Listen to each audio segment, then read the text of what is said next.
Buenos días. El día de hoy vamos a comenzar con un video explicativo acerca de los diferentes postulados del psicoanálisis, desde Freud hasta Lacan. Comenzaremos con el primer tema, que es más allá de Freud. La psicología del yo se refiere a una parte específica de la teoría psicoanalítica, desarrollada por Sigmund Freud. En el marco teórico planteado por Freud, la mente se divide en tres instancias psíquicas fundamentales. Pero para la psicología del yo, esta se centra netamente en el estudio y la comprensión del funcionamiento del yo. Esto implica entender cómo se gestiona y se equilibran estas demandas del yo hacia mundos contradictorios, del ello y el superyo.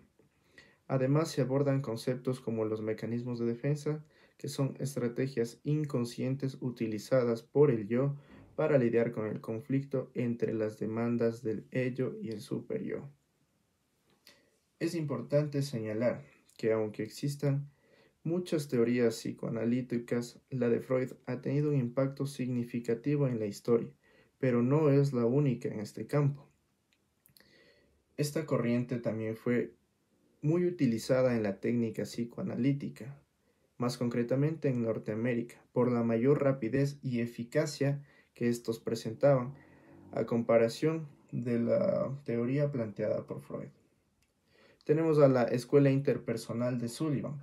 Este fue un psiquiatra y psicoanalista estadounidense que desarrolló la teoría interpersonal, también conocida como la teoría interpersonal de Sullivan.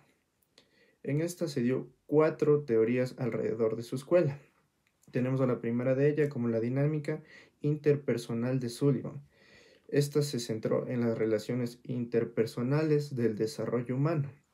Creía que los problemas psicológicos se originan desde las dificultades de las personas para establecer relaciones sociales satisfactorias con los demás.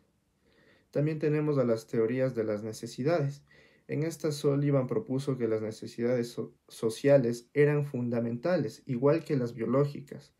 Decía que las personas tienen una necesidad innata para relacionarse con los demás, de manera significativa, y que si existe una dificultad de esto, puede acarrear problemas emocionales y psicológicos.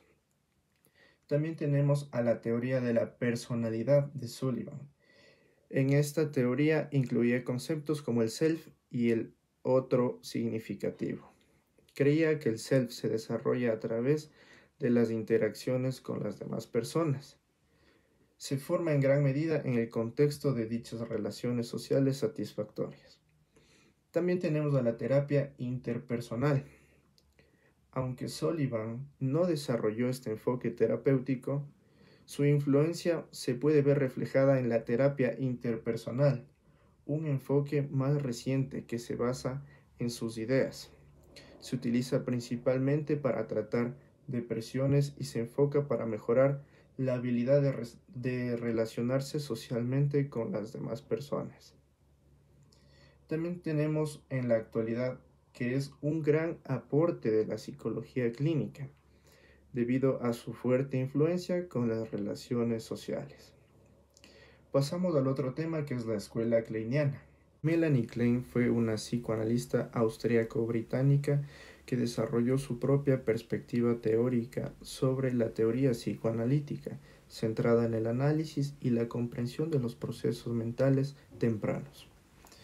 Algunos aspectos claves de la teoría de Melanie Klein y su escuela kleiniana contemporánea incluyen diferentes posiciones.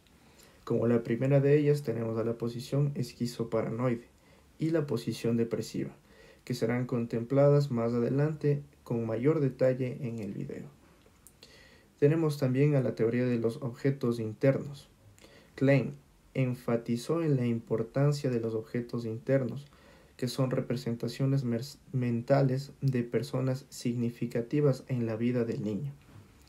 Estos objetos internos pueden ser buenos o malos y afectan en la percepción del niño y sus relaciones interpersonales. Otro postulado de Klein fueron las fantasías inconscientes. Sostiene que los niños tienen fantasías inconscientes que influyen en su experiencia emocional y también en su comportamiento. Estas fantasías pueden involucrar temores, deseos y conflictos profundos. Tenemos a la técnica terapéutica. La técnica terapéutica de Klein implica la exploración profunda de las fantasías inconscientes y la relación transferencial entre el analista y el paciente. Se presta atención a la dinámica entre los objetos internos y la comprensión de las defensas psicológicas. Los practicantes de la escuela kleiniana contemporánea continúan ampliando y desarrollando las ideas de Klein en contextos clínicos y teóricos. Ahora tenemos a Jacques Lacan. Este fue un influyente psicoanalista francés que realizó importantes contribuciones al campo del psicoanálisis. Su obra es conocida por ser teóricamente muy compleja y también por introducir conceptos y enfoques inamovibles. Algunas de estas contribuciones más destacadas fueron el retorno hacia Freud. Lacan abogó por el retorno a Freud y propuso una relectura y reinterpretación de las ideas freudianas. Buscó rescatar y rehabilitar ciertos aspectos de la teoría freudiana que consideraba esenciales.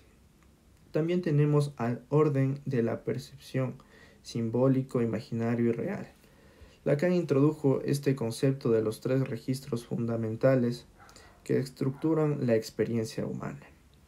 Tenemos a lo imaginario, relacionado con las imágenes y representaciones mentales que incluyen la imagen especular del propio objeto. También tenemos a lo simbólico. Esto se refiere al lenguaje, a los sistemas de significados y a la cultura en general. Lacan consideró que el lenguaje es crucial para la formación del sujeto, debido a que está constituido por el otro. Ahora tenemos el registro de lo real.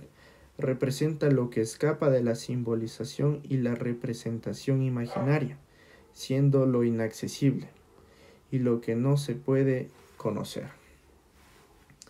Ahora tenemos el objeto A. Lacan introdujo a este concepto como un objeto que representa una falta o una pérdida fundamental, irreemplazable. De este modo se relaciona con el deseo y la insatisfacción constante. También introdujo otros conceptos importantes para la clínica psicoanalítica y se los va a abordar de mejor manera en el transcurso del video. Ahora tenemos a la posición esquizoparanoide y depresiva. La posición esquizoparanoide y la posición depresiva son conceptos claves en la teoría psicoanalítica desarrollada por Melanie Klein. Estas posiciones describen etapas del desarrollo emocional temprano de un individuo y cómo se perciben e interactúan con el mundo y las personas que lo rodean. Tenemos a la posición esquizoparanoide. En esta existe una división del mundo. En esta posición el bebé o el niño pequeño experimenta al mundo como individuo entre objetos, ya sean buenos o sean objetos malos. No hay una percepción integradora y completa de las personas, sino se las ve como objetos. También tenemos el miedo a la persecución. En la posición esquizoparanoide implica un miedo a la persecución. El individuo puede percibir amenaza constante y sentirse en la necesidad de defenderse contra estas amenazas, ya sean reales o imaginarias. También tenemos al uso del mecanismo de defensas. Para lidiar con esta ansiedad generada por la división externa, el individuo puede recurrir a mecanismos de defensa como la proyección. Esta es la atribución de los propios sentimientos o intenciones hacia otros. O también tenemos a la escisión o división, que este es un discernimiento y ve a las personas como completamente buenas o completamente malas. Esto se explica por el poco desarrollo cerebral y que todavía no tenemos un yo constituido completamente. Es absolutista y ve a las personas como objetos, que pueden ser de gran satisfacción, que le causan placer o que le pueden generar un gran malestar mental. La mayoría de estos casos, el objeto de amor y odio es el pecho de la madre, en la que se expresan sus sentimientos de amor y odio hacia estos objetos. Pueden ser pechos malignos o pueden ser pechos buenos. En el pecho maligno, el niño quiere destruir a toda costa, con rasguños, mordidas, de manera voraz, de manera implacable. Y aquí entra el mecanismo de defensa importante, el cual es la fantasía, en donde el niño imagina que puede destruir al pecho, ya sea con su orina, que piensa que está envenenada, que sirve para aniquilar a este pecho maligno. También imagina deposiciones de explosivas en la que busca la destrucción total del objeto malo. Mientras el infante se va desarrollando, se da cuenta que esta relación parcial que tiene de los objetos, entre objeto bueno y objeto malo, son un mismo objeto, y llega a comprender e internalizar que el pecho bueno y el pecho malo son uno mismo, dándose cuenta que estos objetos dan como resultado a la madre, y de esta forma viene otra propuesta kleiniana. Ahora tenemos a la posición depresiva. En esta existe una integración y un reconocimiento de la realidad, en contraposición de la esquizoparanoide. En posición depresiva hay un mayor reconocimiento de la realidad y una integración más completa de las experiencias emocionales. El individuo comienza a reconocer que las relaciones y el entender de las personas pueden ser buenas y malas. También tenemos a los sentimientos de pérdida y culpa. En esta posición el individuo experimenta sentimientos de pérdida y culpa, pues se reconoce que el tener deseos ambivalentes hacia los demás, en el que puedan destruirlos o amarlos, le hace sentir una gran tristeza al herir a alguien que es querido. Ahora tenemos al desarrollo del superyo. Durante la posición depresiva también se desarrolla el superyo, aunque sea primitivo, que representa la conciencia moral e internalizada de las normas. Estas posiciones no se limitan a etapas específicas de desarrollo, sino que consideran patrones fundamentales en la mente de las personas, que pueden persistir a lo largo de la vida. Ahora tenemos al lenguaje y Lacan. El inconsciente está estructurado como un lenguaje. Fue la afirmación planteada por Lacan, inspirada por Ferdinand Saussure. Este fue un profesor de lingüística en la Universidad de Ginebra, nacido el 26 de noviembre de 1857, hasta su deceso el 22 de febrero del 1913. Posterior a su fallecimiento, sus alumnos hacen una recopilación de todas sus obras acerca de la lingüística. Sientan las bases para catalogar al lenguaje como una ciencia digna de estudio. Saussure usó una distinción importante entre significado y significante. Debemos comprender esto muy bien y tener en cuenta que el significante es la palabra en sí, constituida por las letras de manera gramatical y que dan un significado. Dicha significación está instaurada en el plano psíquico, es decir, cuando escuchamos la palabra lápiz, este es el significante, no necesitamos tener en presencia el objeto del lápiz para verlo, sino que tenemos una significación mental del significante, en la que visualizamos el objeto del significante. Una vez comprendido esto, se le hace una reinterpretación del postulado de Saussure y pone por encima al significante, haciendo una raya por debajo al significado. Esto lo hace debido a que Lacan busca al sujeto, que está constituido por significantes, y no es solo uno, sino más bien una cadena de significantes que van dando sentido al sujeto desde el otro. Aquí se encuentra la importancia del significante en la clínica psicoanalítica, debido a que solo los significantes pueden encontrar la significación del sujeto, supuesto a saber. Ahora tenemos al sujeto para Lacan. Desde la perspectiva lacaniana, el concepto del sujeto es central y se entiende de manera única una relación con el lenguaje, la identidad y la relación con los demás. Así que presenta algunos aspectos claves como Lacan aborda al sujeto desde su teoría. Tenemos como primero a la descentralización del sujeto. Lacan critica la noción tradicional que se tiene del sujeto como una entidad autónoma y centralizada, en lugar de ver al sujeto como un individuo que se argumenta mediante el otro y se forma a través de las relaciones y a través del lenguaje. Otro postulado importante es la del significante y el significado. El sujeto para Lacan está intrínsecamente relacionado al juego entre significantes del lenguaje. Esta cadena de significantes es esencial para la construcción de la subjetividad humana y el sujeto se constituye entre la relación de dicha cadena. También postuló la falta y el deseo. El sujeto lacaniano está marcado por el deseo y la falta.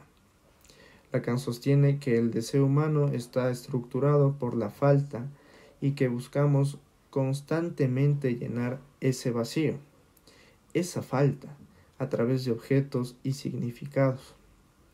La falta fundamental es inherente en la condición humana. El lugar del sujeto y el orden simbólico. Lacan sitúa al sujeto en el orden simbólico, que es el dominio del lenguaje y los significados y significantes, y las estructuras culturales, pues el sujeto se constituye en relación con las normas y simbolismos del entorno social y cultural. Ahora, en resumen, para Lacan el sujeto es una construcción compleja, dividida y descentralizada, que se forma en relación con el lenguaje y las identificaciones de las dinámicas simbólicas. Ahora tenemos al nombre del Padre. Este es un concepto central en la teoría psicoanalítica propuesta por Lacan, pues este término no hace referencia específicamente a un padre biológico como una persona, sino que tiene un significado simbólico psicoanalítico un poco más amplio. Hay algunas claves para entender este concepto del nombre del Padre en la perspectiva lacaniana. Tenemos al simbolismo del Padre.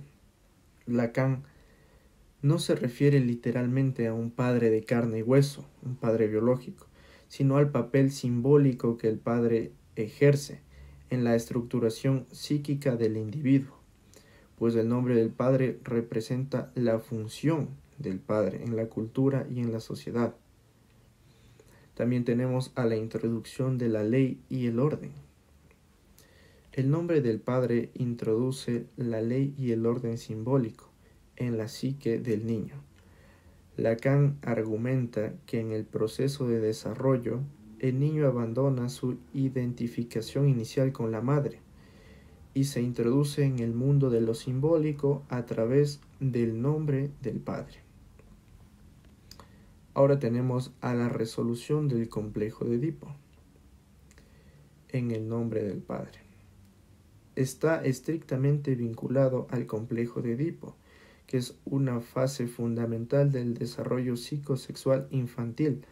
A través de la resolución de este complejo de Edipo, el niño acepta la autoridad simbólica del padre, renuncia a sus deseos incestuosos y se identifica con las normas y leyes de la cultura. Ahora tenemos a la ley y prohibición en el nombre del Padre. También está asociada con la introducción de la ley y la prohibición. Lacan indica que esta es una ley simbólica fundamental para el desarrollo de la subjetividad y la entrada del sujeto en lo simbólico. Ahora tenemos la función del padre en la cultura. representa las normas y las reglas que estructuran a la sociedad. Lacan hace una intervención del padre como esencial para evitar el caos y garantizar la continuidad de las normas culturales y simbólicas, el super-yo, en el nombre del padre. Está relacionado con la formación del super-yo, la instancia psíquica que internaliza las normas y valores. En este caso, también tenemos y debemos comprender que existen 3 tiempos del Edipo, en donde primero se sitúa el deseo de la madre como el significado al sujeto. Es decir, que el deseo de la madre se presenta como una incógnita para el sujeto, una incógnita para el infante.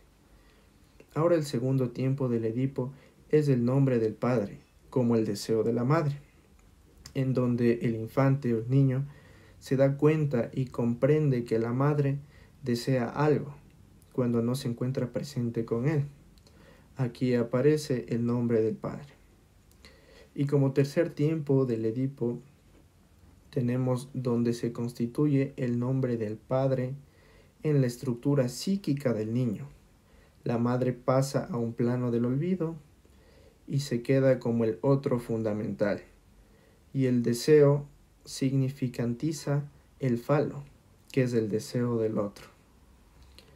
En resumen, el concepto del nombre del padre en Lacan es una representación simbólica del papel estructurante del padre en el desarrollo psíquico de un individuo y la conformación de normas culturales que influyen en la subjetividad. Ahora tenemos a la forclusión del nombre del padre. La forclusión del nombre del padre es un concepto psicoanalítico desarrollado por Lacan.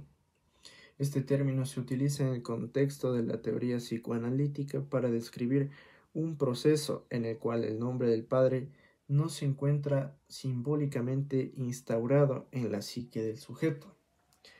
La noción de la forclusión implica que el nombre del padre ha sido excluido o rechazado en el orden de lo simbólico, lo que puede tener implicaciones para el desarrollo psicológico del individuo.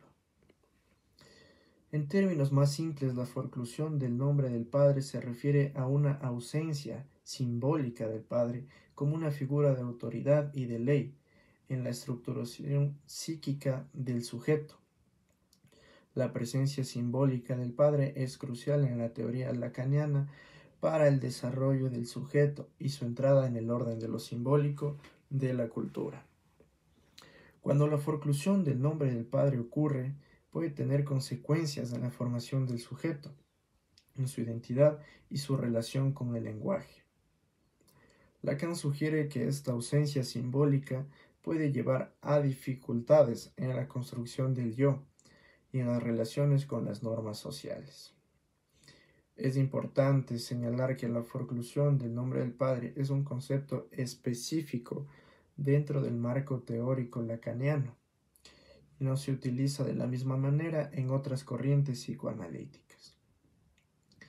Además, tenemos que la psicología contemporánea tiene diversas perspectivas sobre el desarrollo psicológico y no todos los psicólogos optan por utilizar la terminología lacaniana.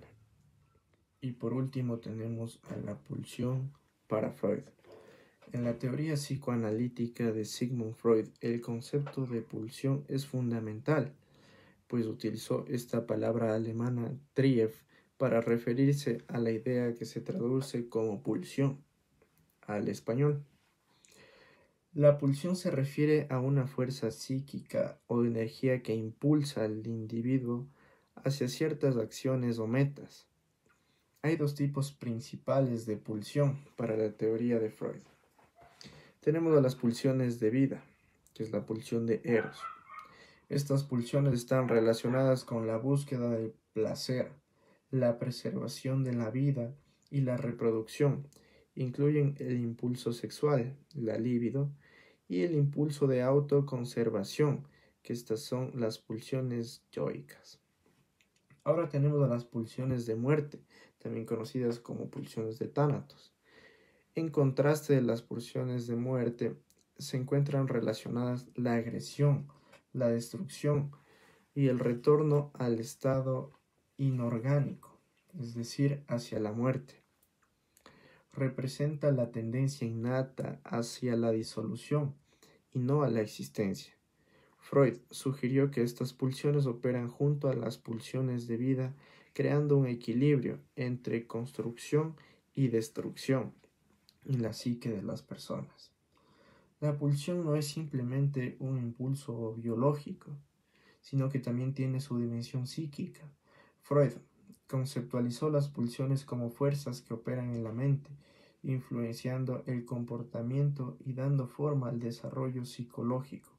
Las pulsiones no siempre expresan directamente, a menudo están sujetas a represión, requieren una forma de sublimación para su expresión socialmente aceptable. El concepto de pulsión es esencial en la comprensión de la motivación humana. En la teoría psicoanalítica de Freud, argumenta que las pulsiones influyen en la formación de la personalidad y la dinámica de los conflictos psíquicos. El trabajo terapéutico del psicoanálisis a menudo implica explorar en estas pulsiones. Pueden estar influidas en el comportamiento, en el bienestar emocional del individuo. También tenemos a la angustia. En la obra de Freud, la angustia o ansiedad es un concepto central y se aborda desde varios contextos a lo largo de su desarrollo teórico. Freud exploró diferentes tipos de angustia y sus fuentes. Estos conceptos se relacionan con aspectos fundamentales de su teoría psicoanalítica. Aquí hay algunos de estos puntos clave. Tenemos a la angustia realista. En esta menciona que es una respuesta apropiada a situaciones de peligro en el mundo externo. Esta es una forma de ansiedad o angustia que está vinculada a la amenaza real y a la necesidad de autopreservación. Por ejemplo, estar en peligro físico puede provocar una angustia realista. También tenemos a la angustia moral o de conciencia. Freud también discute que la angustia moral o la angustia de conciencia es una forma de ansiedad que se origina en el conflicto entre el super-yo, la instancia moral que neutraliza los deseos impulsivos del ello. La angustia moral surge cuando una persona se siente culpable por violar normas o valores internalizados. También tenemos a la angustia neurótica. Freud introdujo este concepto y se refiere a la ansiedad que no está directamente relacionada con una amenaza externa o inminente. En lugar de eso, es el resultado de conflictos intrapsíquicos, especialmente entre el ello y el super-yo. La angustia neurótica puede ser libre y flotante o específica. Debemos comprender que la angustia o ansiedad es una parte funcional de nuestra vida, puesto que gracias a este mecanismo nos ayuda a movilizarnos y a realizar acciones, es decir, en cierto modo, debe formar parte de nuestra vida. Ahora tenemos a recordar, repetir y reelaborar. Estos son tres conceptos planteados por Freud. Tenemos al recordar. Este es un concepto central de la teoría psicoanalítica de Sigmund Freud, que está vinculado al proceso terapéutico y a cómo los pacientes enfrentan y procesan sus experiencias pasadas durante el análisis. Aquí hay una explicación más detallada de cada uno de estos elementos. Como el primero de ellos tenemos al recordar, que es el primer aspecto que implica la capacidad del paciente de recordar eventos pasados y traerlos hacia la conciencia, recuerdos reprimidos u olvidados. Freud creía que recuperar estos recuerdos, especialmente aquellos asociados con los conflictos o traumáticos, era una parte esencial para la comprensión y resolución de los problemas psicológicos del individuo. Ahora tenemos al repetir. Freud observó que los pacientes a menudo repetían patrones de comportamiento relacionales o situacionales en su vida diaria. De esta manera, durante las sesiones del análisis. Esta repetición no es simplemente una reproducción mecánica de eventos pasados, sino que implica el revivir emocionalmente de patrones conflictivos inconscientes. Freud sugirió que esta repetición proporciona al paciente la oportunidad de enfrentar nuevamente los conflictos y resolverlos de una manera diferente. También es importante mencionar que la repetición es la manera en la que el paciente neurótico puede recordar. Ahora tenemos al reelaborar. Se produce en el momento en el que el analizado da a conocer todo su pulsionar patológico en las repeticiones y el analista es quien tiene que manejar la transferencia para que todos estos síntomas del repetir tomen un nuevo significado y mediante la neurosis de transferencia haya un efecto terapéutico que sirva como pasaje entre la enfermedad y la cura. Ahora tenemos al deseo para Lacan. En la teoría psicoanalítica de Lacan, el concepto del deseo ocupa un lugar central y complejo, pues Lacan desarrolló su enfoque sobre el deseo y a lo largo de varias etapas de su obra. Su comprensión difiere de la de Freud en algunos aspectos. Aquí se presentan algunos aspectos fundamentales del concepto del deseo para Lacan. El deseo como deseo del otro. Lacan enfatiza que el deseo no es simplemente el deseo de algo en específico, sino que es fundamentalmente un deseo del otro. El deseo se forma en relación con la presencia de expectativas del otro en la vida de un individuo. Lacan se refiere a esto como un deseo del otro, para destacar la influencia de un otro primordial en la construcción del deseo. También tenemos al deseo y la falta. Lacan postula que el deseo está intrínsecamente vinculado a la falta. El deseo surge de la falta inicial y fundamental que experimenta el sujeto en su entrada con lo simbólico, es decir, con el lenguaje y la cultura. Esta falta, según Lacan, es constitutiva del deseo y genera una búsqueda constante de algo que siempre está ausente, que no se puede alcanzar. También tenemos al objeto A. En esta, Lacan introduce el concepto A para representar a un objeto perdido que causa la falta y que se convierte en un objeto de deseo. Este objeto es inalcanzable y se convierte en un punto focal de la búsqueda perpetua del individuo. También tenemos a la ley del deseo y la castración. Lacan también explora la relación entre el deseo y la ley. La ley del deseo está vinculada a la prohibición y a la entrada en el orden de lo simbólico. La castración, en términos lacanianos, no se refiere solo a una pérdida física, sino a una entrada simbólica que limita la forma del deseo. El deseo en la teoría psicoanalítica es complejo y está profundamente arraigado a estructuras del sujeto en relación con el lenguaje y el otro. El deseo es inherente a la falta y a la búsqueda constante de algo que siempre se escapa. Hasta aquí llega el video de la explicación de los conceptos sobre psicoanálisis.